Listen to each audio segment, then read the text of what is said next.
ඊට පස්සේ සම්මිගේ හොඳ කියන්න ගන්නවා. ඔව් කියනවා සම්මිගේ කාලේ නම් ක්‍රිකට් බෝඩ් එක ඇතුලේ බුදු පහන හැන්දෑව 6ට පත්තු කරනවා. මූ නම් එහෙම කරන්නේ නැහැ කියලා. එලෙල වෙන කියනවා සම්මිගේ කාලේ ලංකා ටීම් එක පිටියට වහින්න බුදුන් ඇදලා ඉතිපිසෝ ගාතාව කියලා. මූ ඇවිල්ලා ඒ ඔක්කොම නැවැත්තුවා කියලා.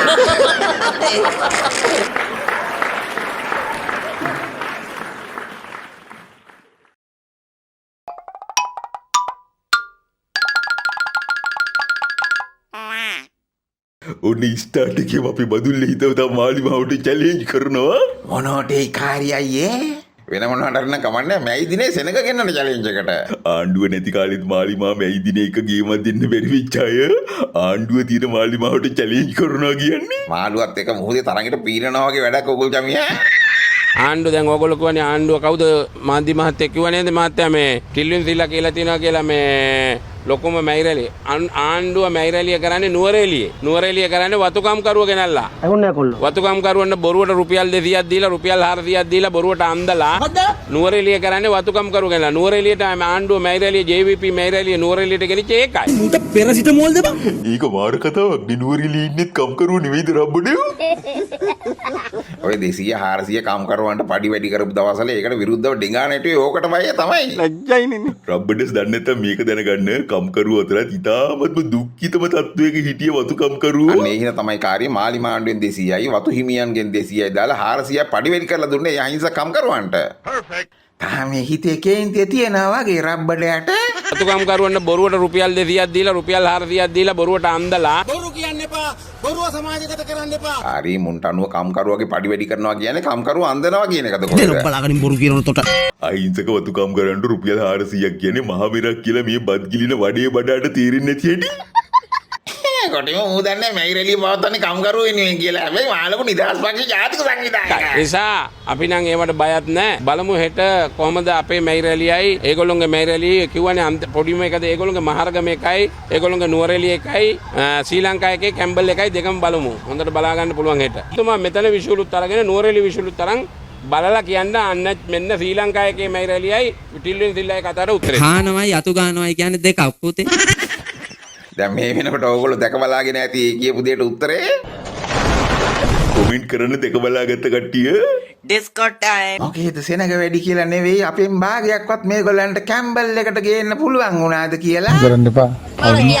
දැනට අපි සියලුම තැන්වල මේක අපි කරන්නේ ජනවාරි මාසේ ඉඳන් පටන් ගත්තා. අපි ලංකාවේ හැම දිස්ත්‍රික්කෙම ගිහලා තිනවා මම අම්පාර මඩකලපුව ත්‍රිකුණාමලය මේ පැත්තෙන් පොළොන්නරුව නුවරඑළිය කෑගල්ල රත්නපුර මේ හැම දිස්ත්‍රික්කෙම ගිහලා අපේ සංවිධායකවරු හම්බෙලා අපි ඒවට බස් යොදලා ඒගොල්ලන්ට එන්න සියලු වැඩසටහන හදලා තිනවා. අපිට කියන්න පුළුවන් 50000ක් ගේන්න පුළුවන් කියලා. එහෙම අපි බොරු පච කියන්නේ පක්ෂ නෙවෙයි ශ්‍රී ලංකා නිදහස් පක්ෂය. අපේ බලාපොරොත්තුව 15000 10000 අතර සෙනගක් කැම්බල් පිටියට ඉතිරි යන්න දෙනවා. ඒක බස් කීයක් දාලා තියෙද? බස් දාලා නැහැ. අපි ඒ සංවිධායකතුමාලාට අපි බාර දීලා තිනවා. ඒගොල්ලෝ ඒවා අරගෙන මේ බස්ද වෑන්ද ලොරිද මොනවා හරි කමන්නේ නැහැ. බස්ම කියලා දෙයක් නැහැ නේ. කොළඹට එන්න පුළුවන්. මොකද බර කරත්තෙන් හරි අපේ අය ඔය කියන්නේ අපිට මගේ දෙපස තනකොළේ පුන්නක් ඉල්ලලා තියන්න කියලා වෙන්න.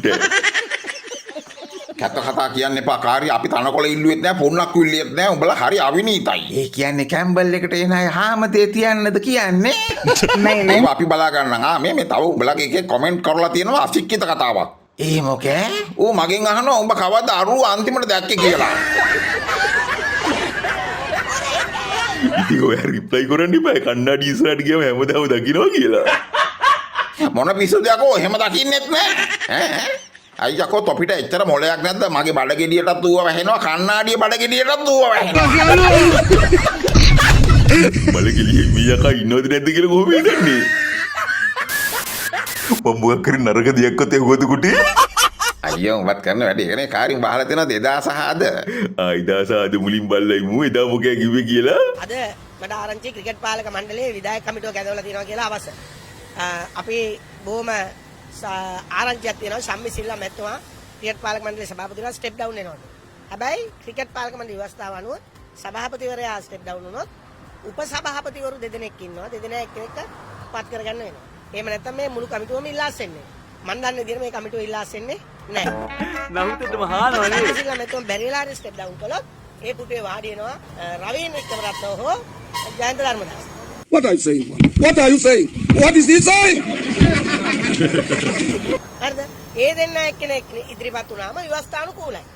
ඊට පස්සේ බැරි වෙලා හෝ පත් කරන්න ගියොත් ඉන්ටරිම් කමිටියක් ICC එක කියනවා මේක දේශපාලන බලපෑම. ඒ නිසා අනුර කුමාර දිසානායක මහත්තයා මේ පේන්නේ එතුමත් රඟන්නේ නාට්‍යයක් කියලා තමයි මට තේරෙන්නේ. තමුසේට බයර දුන්නේ? කවුද මේ කාර්ය අයියේ? මේ ඇවිල්ලා පාදුකේ කොමිටල් කතා සැපයුම් කරුවා. පොල්වේ ගගහකේ කරගන්නවා නේද කාර්ය අයියේ? මලාට සම්මි ගොයියව අයින් කරන්න බෑ. ICC එකෙන් ලංකාවේ කිරිකට් තහනම් කරනවා කියලා. කොමිටලේ දන්නේ සැබෑ ජනතා රජයක් ආවම ICC උනත් සැරෙන්ඩ් වෙනවා කියලා කුකුල් චමියා. ඒකම මේ මොන සෙල්ලම කළා. ඔයගොල්ලෝ මතක තියාගන්න අද හවස ක්‍රිකට් පාලක මණ්ඩලයේ මොන තීන්දුවක් අරගෙන ශම්මිසිල්ලා මහත්මයා එළියට ගියත් ජයන්ත ධර්මදාසෝ වික්‍රම රත්න දෙන්න එක්කෙනෙක් සභාපති වෙනවා. හරි වික්‍රමරත්න තමයි අන්තිමට සභාපති වුණේ. හැබැයි ඔයා කියන වික්‍රමරත්න නෙවෙයි අපිට ඕනේ වික්‍රමරත්න.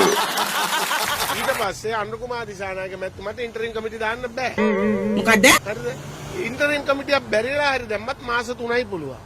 ඊට පස්සේ නිලවරණ එනවා. පිසු සමහරට කරගන්න බැරි වෙච්ච දේවල් අලුත් ආණ්ඩුවක් ඇවිල්ලා අලු ගසලා දූවිලි ගසලා කරනකොට කොහොමද කුකුල් චමියා කාලා ඉන්නේ? ජනතා ආණ්ඩුවක් නොආවනම් ඕවා කිය ඉඳලා දිගටම සම්මිසිල්ලා සමයි සභාපති. අපිත් ඉතින් නොදෝකින් කිය අපේ ගොල්ලන්ට බැරි ක්‍රිකට් බලයි ඔන්න ඔය. මේ කියන වගේ ඉරාන් ලොක්කට මාස 3යිද ඉන්න පුළුවන්. කුකුල් චමියා මේ ඇවිල්ලා පරිවර්තන කාලය. ඒක මාස 3 වෙන්නත් පුළුවන්, අවුරුදු 2-3ක් වෙන්නත් පුළුවන්. වැරදි හදලා හරි පාරට ගත්තාම තමයි ආපහු නිලවරණයකට යන්නේ. නරක වෙලාවට නමටත් පාදුක්ක කැල්ලක් එනවා. පාදුක්කේ ඉන්න අපේ ජනතාව කොහොම ඉවසන් ඉන්නද මන්දා? මොනා වුණත් කොටේ බුවාගේ කොණ්ඩේ නම් පට්ටාතල් දැන් නිකන් කොණ්ඩ කුරුල්ල වගේ නේද? කොහෙන්ද දන්නේ මට තට්ටේ ඉඳ ආසේ ඔය වගේ කොණ්ඩේ කලව ගන්න. ඒ ඉතින් බලමු අද තත්ත්වය මොකක්ද කියලා. තොපිලගේ උඹ හොයාගන්න බෑ. ලැජ්ජයි මාලිමාව. මොනවටද මම ලැජ්ජා වෙන්නේ අපි? අපේ බුලට් කොල්ලෝ ටික හයිජැක් කරනවා. නොත්තකින් විතරක් දෙත්තකින්. කුකුල් චමියා මුට සීතල වතුර එකක් දීලා ඉඳපන්. නෑ තොපි අපේ ඉරාන් ගොසාව හයිජැක් කරා. මේ ඉරාන් වික්‍රමරත්න ලොක්ක ක්‍රිකට් ලොක්ක කරපු එක ගැනයි මූ මේ බුරන්නේ.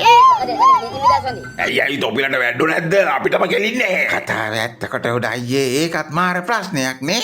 ප්‍රශ්නේ බරපතල වෙන්නේ කුකුල් චමියා අපේ ආණ්ඩුවට මූ කොළ පාටද රතු පාටද නිල් පාටද තැඹිලි පාටද කියලා අදාළම නැති එක. කිව්වත් වගේ අපිට ඕනේ NPP වත් JVP වත් පැලවත්වත් අමුත් ඒකමත් දිනවන්න නෙවෙයි රට දිනවන්න. රට හදන්න ඕන තැනට අපි ඒරොප්පෙන් හරි ගේනවා බොලව්. දූෂණ වංචා නැති දෙන්නයි හිටියේ. ඒකේ කිස්සුව තොපි ලැජ්ජයි යකෝ. අනිත් එකත් හිත යටින් අපිත් එක තමයි යකෝ. බලංකම පුතාලමේ අයියගේ කොළඹ නගරාධිපති අපේක්ෂක වූද බ්ලූ ප්‍රින්ට් එක හදන්න මූලික දායකත්වයක් දැක්වුවා වූද ආර්ථික ඔස්තාරලා දෙන්නගෙන් එක්කෙනෙක් වූ මොරටු සංවිධායක ඉරාන් වික්‍රමරත්න මහතා මාලිම ආණ්ඩුවේ සුපිරි තනතුරකට පත් වූ බව හදපිරි ප්‍රණාමයෙන් යුතුව දන්වා සිටිමි. වෙනත් පක්ෂවල සිටියද හොරුන් නොවන අවංක දක්ෂයින් මාලිමාව දෙසට ගමන් කරන කාලයයි මේ. අන්තිර පුතාලමේ අයියට ඉතුරු වෙන්නේ අර පාදුක්කද දූපක්කද මොකද එකා වගේ විකට රසායනික කොණ්ඩ කුරුල්ලා වගේ ඊක නැරුන් ටික විතරයි. දැන් මොකෑ කරන්නේ හීන් බබ්ස් ඉරාන් වික්‍රමරත්න ලොක්කගේ පත්වීම ගැන ඔයාට හදපිරි සංවේගයක් කියව නැද්ද? සංවේග පිට කරන ක්‍රම තියෙනවා කාරි. කියන්න බලන්න. දැන් අපි ගන්ධසාරයි ගුටි කන කසුනමයි දාලා කියනවා ඔන්න දැන් අපි ක්‍රිකට් යට වෙනවා බෝන්න ගියේ නාගමික කල්ලියට කියලා. ඊට පස්සේ සම්මිගේ හොඳ කියන්න ගන්නවා. ඔව් කියනවා සම්මිගේ කාලේ නම් ක්‍රිකට් බෝඩ් එක ඇතුලේ බුදු පහන හැන්දෑව 6ට පත්තු කරනවා. මූණන් එහෙම කරන්නේ නැහැ කියලා. එලෙල වෙන කියනවා සම්මිගේ කාලේ ලංකා ටීම් එක පිටියට වහින්න බුදුන් ඇදලා ඉතිපිසෝ ගාතාව කියලා. මූ ඇවිල්ලා ඒක ඔක්කොම නැවැත්තුවා කියලා. අයියෝ ගිගි වැඩක් නෑ අර පුතාලමේ අයියා අනාථ වෙලා බුවා බේරගන්නේ නැද්ද? බේරගන්නේ කොහෙද මම මුට මාර වෙන්නේ නුනේ. මොකෑ උනේ? මූ පුග උඩ දාගෙන ජොලිසියාගෙන් ඇහුවා දෙගොල්ලෝ එකට සෙට් වෙලා මැයි රැලියක් කරමුද කියලා. ජොලිසිය මොකේ කිව්වේ? මං කිව්වා ඉසේ ගොන් කතා කරන්න එපා කියලා. ඒ කියන්නේ නෑ මං කිව්වා මේ පුන් පොයේ දවසේ මැයි රැලි නෙමෙයි පන්සල් වලට ගිහිල්ලා මල් පූජා කරලා පානක් පත්තු කරපල්ලා කියලා අපිට ඉගන්නේ තමුසේගේ මහ ලොකු පියානෝ කියලා. ඒ අනුව පියානෝගේ කීමහල ඕගොල්ලෝ මැයි රැලි නොතිය බණක් භාවනාවක් කරන් ඉන්නවා. ඇත්තම කතාව අපේ තාත්තගේ මගුලක් නෙවෙයි කුකුල් චමින්ද ළමයා. මොකෑ එහෙනම් උන්ට බාර් වහපු දවසේ 150ක්වත් ගෙන්නන්න බෑ. ඒකයි සත්‍යය. හැබැයි එහෙම ගත්තොත් ඕගොල්ලන්ටත් ඒක බලපානවා. කිව්වත් වගේ කොහොමේ අයියන්ටි මැරෙනා සැටි මං පෙන්නන්නම්. සමහර විට එයා ස්ටොක් එකක් කලින් අරන් තියාගන්න ඇති. අනේ එහෙමනම් ලොකු දෙයක් කාරි. පුතාලා මෙයා බෝයි මේ පාරත් පොයේ දවස කියලා බලන්න නැතුව නටනට යයිද දන්නේ නැහැ කස්ටිය. ඇහුන්නේ නැහැ කුකුල් චමින්ද ළමයා. නෑ මං කියන්නේ මැයි පළවෙනිද මාලිගාවත් රැලියට එන්නේ පියානෝගේ පුතානෝද නැත්තම් ඒ අයි පුතානෝද? මට එන්න වෙන්නේ නැහැ කොට උඩ. මං ඒ වෙනුවට එවනවා මගේ ඒ අයි පුතානෝව.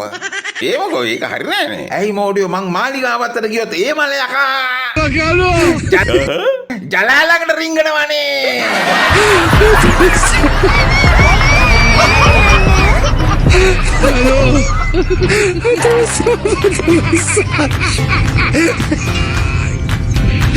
Hola, Carlos.